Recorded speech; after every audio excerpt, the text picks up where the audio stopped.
बिस्मिल्लाहिर्रहमानिर्रहीम। Hi guys, this is Ahmed and welcome to my YouTube forex money channel. उम्मीद करता हूं कि आप सब खैरियत से होंगे। सो गाइस, अभी की वीडियो में हम एनालाइज करने जा रहे हैं यूएसडी जेपीवाई 4 आवर चार्ट को।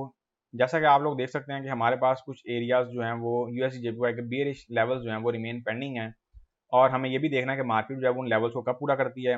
अनटिल अनलेस अभी की बात अगर की जाए तो यूएसडी जेपीवाई साइड वे की जो है वो कंडीशन इख्तियार किए हुए है। अब यही होता है जब आप विदाउट एसएल अपनी ट्रेडों में स्टक हो जाते हैं।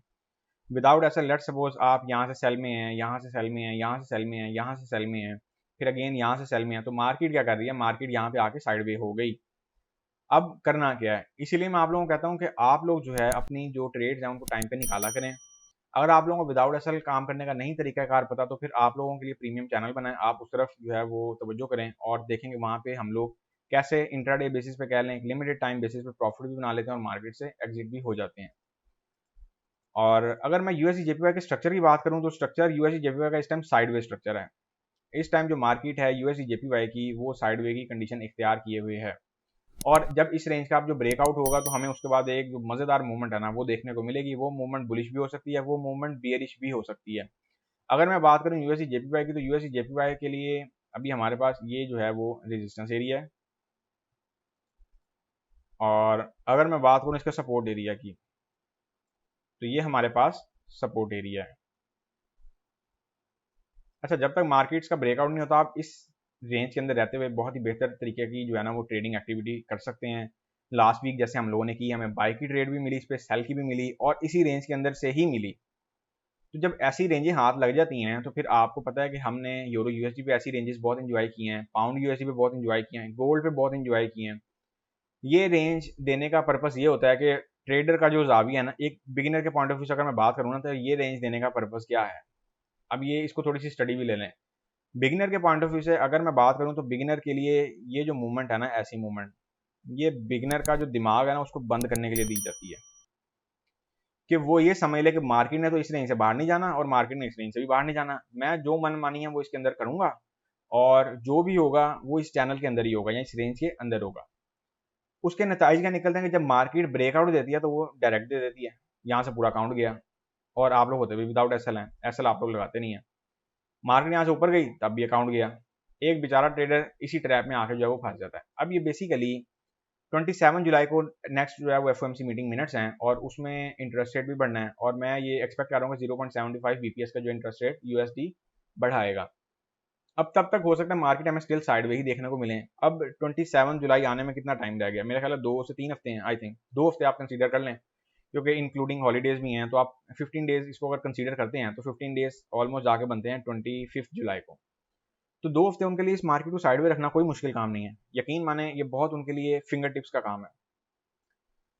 अब आप लोगों ने इसमें अपना बचाव कैसे करना है, उस बचाव को समझें। अच्छा, आप लोगों ने जो है एसएल जो है ना, एसएल वो इसके बॉर्डर्स पे ही लगाना है। अगर हम इसकी ट्रेडिंग अपॉर्चुनिटी की बात करें, सबसे पहले मैं यहाँ पे इसके जो है ना स्ट्रक्चर जो है वो ड्रॉ कर देता हूँ, और उनकी डिटेल भी साथ ही मेंशन कर देता हूँ ताकि आप लोग जो है वो भी नोट कर लें। इन्फ्लेशन की तलवार हमारे सर पे है, याद रहे, इन्फ्लेशन ने हमारी जान नहीं छोड़ी है, हमें एक ये रेंज मिली हुई है।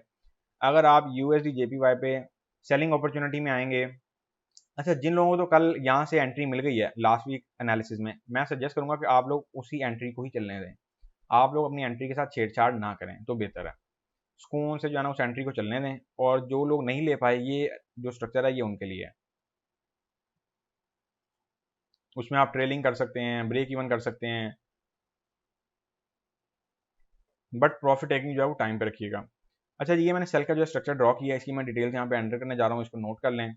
याद रखें, यूएसडी जेपीवाई का ब्रेकआउट जब भी होगा बहुत प्रेशर वाला ब्रेकआउट होगा। ये triple top triple bottom pattern condition बना रहा है, और इसका जो स्ट्रक्चर है वो भी कोई बहुत मजेदार स्ट्रक्चर नहीं है इस टाइम के हवाले से। साइडवे ज़रूर है, साइडवे में हम रहते हुए कोई ना कोई ट्रेडिंग एक्टिविटी देख लेंगे। अगर मैं बात करूँ रेंज की तो ये कुछ हमें सिमेट्रिकल जो है ना रेंज वो भी प्रोवाइड करने की भरपूर जो है मार्केट इस टाइम कोशिश कर रही है, तो आप लोग उसको भी इग्नोर ना करें। लें जी, अगर मैं सपोर्ट और रेजिस्टेंस एरिया के बियॉन्ड जाके देखता हूँ या इससे थोड़े से निचले लेवल पे आके देखता हूँ तो हमारे पास ये रेंज है।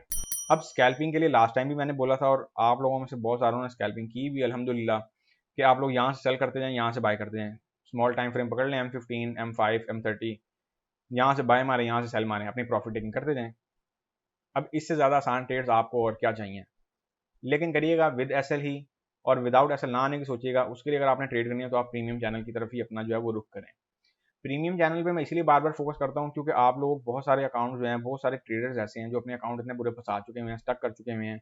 तो प्रीमियम चैनल में आने का फोकस ये होता है बेसिकली कि आप लोगों का जो लॉस हुआ हुआ माजी का वो कुछ इंट्राडे बेसिस पे ना कुछ रिकवर होता जाए। अब ऐसा ही कंडीशन करता नहीं है कि लेट्स सपोज अगर आपका $10,000 का लॉस हुआ हुआ है तो वो एक दो दिनों में कंडीशन में या एक दो दिनों में सूरत हाल जो है वो ऐसी बनेगी कि वो रिकवर हो जाएगा, ऐसा कुछ नहीं है। टाइम लगता है हर चीज़ को। आपकी अगर फिजिकल बिजनेस में भी लॉस होगा तो वो लॉस एकदम रिकवर नहीं होता। उसके लिए आप ये नहीं करते कि आपका जो है एकदम ही सारे का आके आपका सारा सामान ले जाएं, ऐसी कंडीशन कोई नहीं होती।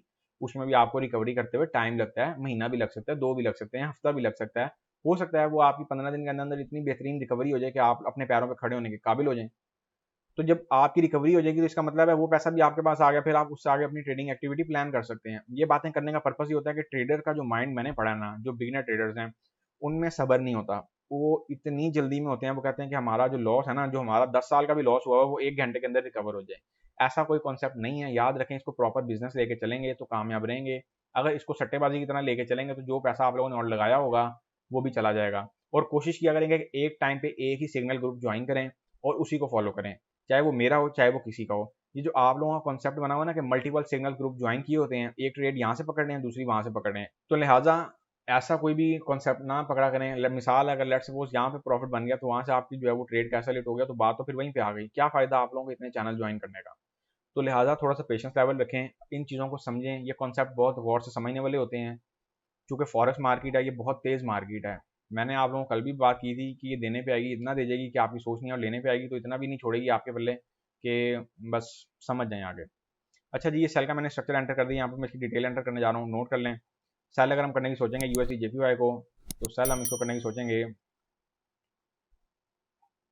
136.45250 का लेवल। टीपी1 की अगर हम बात करते हैं तो टीपी1 हम इसमें रखेंगे 136.00 का लेवल। टीपी2 की अगर हम बात करते हैं तो टीपी2 हम इसमें रखेंगे 135.50 का लेवल।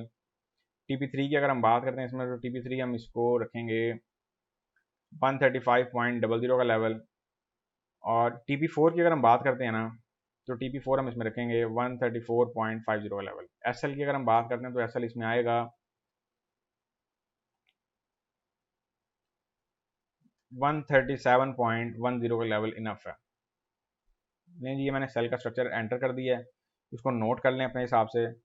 कहीं पे भी कतन कंफ्यूज होने की ज़रूरत नहीं है। और अब रह गई बात बाय का स्ट्रक्चर की, तो बाय का स्ट्रक्चर भी मैं यहाँ पे एंटर करने जा रहा हूँ, उसको भी नोट कर लें। बाय का स्ट्रक्चर अगर हम प्लान करते हैं तो वो कुछ इस एरिया से करेंगे।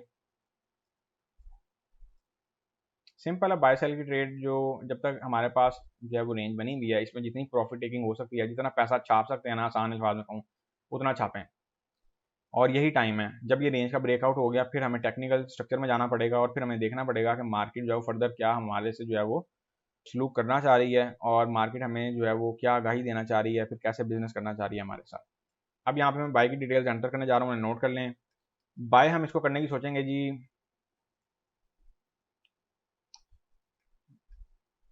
134.50260 का लेवल। टीपी1 की अगर हम बात करते हैं, अब आप देखें ये 200 पिप की रेंज है, 200 पिप में आप जितना बेनिफिट उठा सकते हैं ना उठाएं। ये वो टाइम होता है जब आप लोग थोड़ी बहुत यूँ समझ लें कि विदाउट एसएल एक्टिविटीज में प्लान कर सकते हैं और आप लोग प्रॉफिट बना भी लेते हैं, लेकिन ये प्रॉफिट बनाया हुआ भी आप लोग बचा नहीं पाते। अब सबसे जो हैरान कौन या अफसोसनाक बात है वो ये है, यही बात है कि मैं आप लोगों को कहता हूँ कि फिर आप लोग जो है वो विदाउट एसएल वाला ग्रुप जो है उसकी तरफ अपना रुझान करें। अब टीपी1 की अगर हम इसमें बात करेंगे तो टीपी1 हम इसका रखेंगे 135.00 का लेवल। टीपी2 की अगर हम बात करते हैं तो टीपी2 हम इसमें रखेंगे 135.50 का लेवल। टीपी3 की अगर हम इसमें बात करते हैं तो टीपी3 रखेंगे 136.00 का लेवल। और टीपी4 की अगर हम बात करते हैं तो टीपी4 हम इसमें रखेंगे 136.50 का लेवल। एसएल की अगर हम बात करते हैं तो एसएल हम इसमें रखेंगे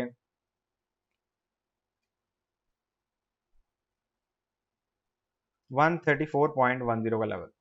अब खुद देख लेंगे इससे आपको आसान ट्रेड्स और क्या चाहिए। बहुत ही सिंपल सी ट्रेड्स हैं, आप लोगों के सामने मैंने सारा स्ट्रक्चर जो है वो ड्रॉ कर दिया है। ये मेरी रिसर्च है और मैं चाहूँगा कि ट्रेडिंग एक्टिविटी से पहले आप लोग भी अपनी रिसर्च लाजमी किया करें। आप लोगों को मैंने ट्रेडिंग स्ट्रक्चर बता दिया है, समझा दिया है, इसके अकॉर्डिंग अपनी ट्रेड्स लेके चलेंगे तो बहुत फ़ायदा होगा।